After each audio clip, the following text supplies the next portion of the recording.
संतोषी जीवन, हर हाल में खुश। संसार का यह नियम है कि जो व्यक्ति हंसमुख, प्रसन्नचित्त, आशावादी, उत्साही और संतुष्ट होते हैं, उनके पीछे पीछे लोग फिरते हैं, क्योंकि हर व्यक्ति अपने जीवन में कुछ दुख और चिंता छिपाए बैठा रहता है। वह अपना मन बहलाने के लिए ऐसा सहारा ढूंढता है जहाँ उसके घावों को कुरेदा न जाए, उन पर मरहम लगाया जाए।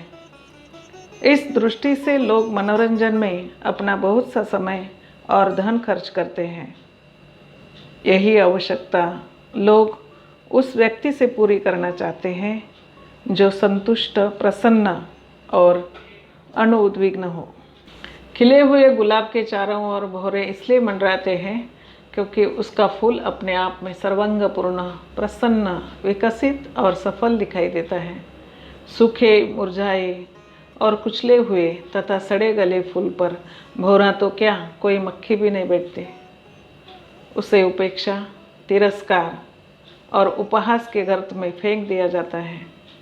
इसी प्रकार जो लोग मुंह फुलाए, रूठे, असंतुष्ट और मनहूस होकर बैठे रहते हैं, जो चिड़चिड़ाते और बड़बड़ाते तथा कूड़ते रहते हैं, वे अपने समीपवर्ती लोगों की सहानुभूति खो बैठते हैं।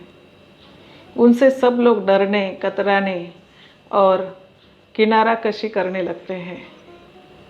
चेचक और हैजे के रोगी से सब अपना बचाव करना चाहते हैं कि कहीं यह छूत हमें न लग जाए।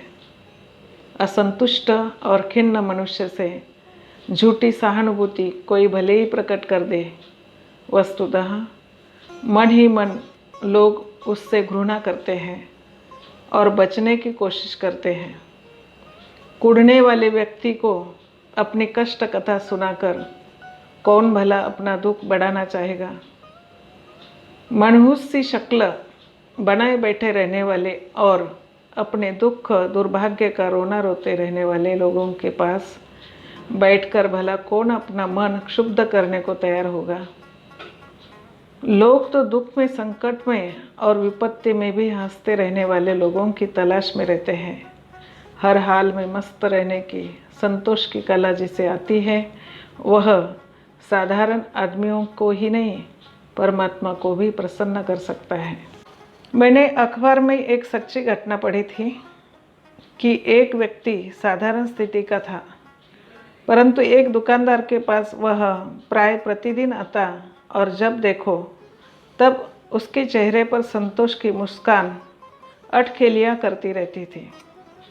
दुकानदार उससे बहुत प्रभावित था और प्राय जब भी वह आता 2-4 मिनट अपने यहाँ बिताकर उसके मुंह से कुछ न कुछ सुना करता था। वह सबको प्रसन्न कर देता था। एक दिन दुकानदार उसके घर पहुंच गया। दुकानदार ने तो यह सोचा था कि वह बड़ा अमीर और साधन संपन्न होगा, तभी इतना प्रसन्न और संतुष्ट रहता है। वहाँ जाकर देखा तो उसका छोटा सा मकान है, पर है साफ सुथरा। सभी चीज़ें व्यवस्थित एवं तरतीब से लगी हुई है। 3 कमरे हैं।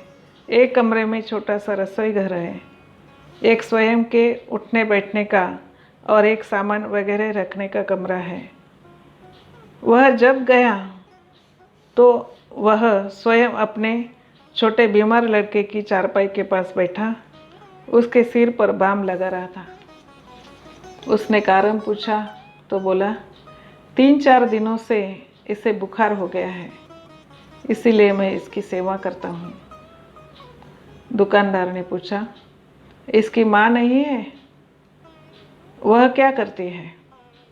वह बोला, है, पर उसका दिमाग ठीक नहीं है, वह उस कमरे में है।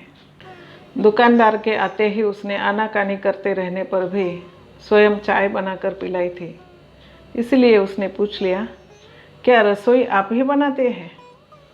वह प्रसन्न चित्त से बोला, इसमें क्या है, यह तो मेरा रोजाना काम है। इस बच्चे की माँ रसोई नहीं बना सकती। यह छोटा लड़का स्कूल जाता है, एक इससे बड़ा लड़का और है, वह आवारा फिरता है। कहीं दुकान पर भी जमता नहीं है और न ही पढ़ता लिखता है। वह भी भोजन नहीं बना सकता। अभी वह घूम घाम कर आएगा और भोजन कर जाएगा। थोड़ी देर में वह लड़का आया और गृह स्वामी ने उसे भोजन कराकर संतुष्ट किया।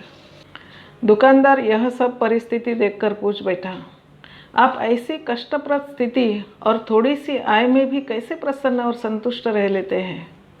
उसने हंसकर कहा, जैसा जो कुछ मिला है उसी में गुजर बसर न करके अगर मैं लोगों के सामने अपना दुख रोता फिरूं, मन में कुढ़ता रहूं, घर के लोगों को कोसता और डांटता फिरूं, तो मैं स्वयं अधिक दुखी और मानसिक रोगी बन जाऊंगा।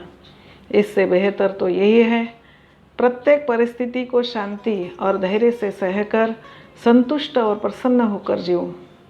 इसका मतलब यह नहीं है कि मैं अपनी परिस्थिति को सुधारने के लिए यथाशक्य प्रयत्न नहीं करता हूँ, परंतु प्रयत्न करने पर भी विशेष सुधार नहीं होता तो मैं कुढ़ता नहीं, प्रसन्नतापूर्वक उसका वरण कर लेता हूँ।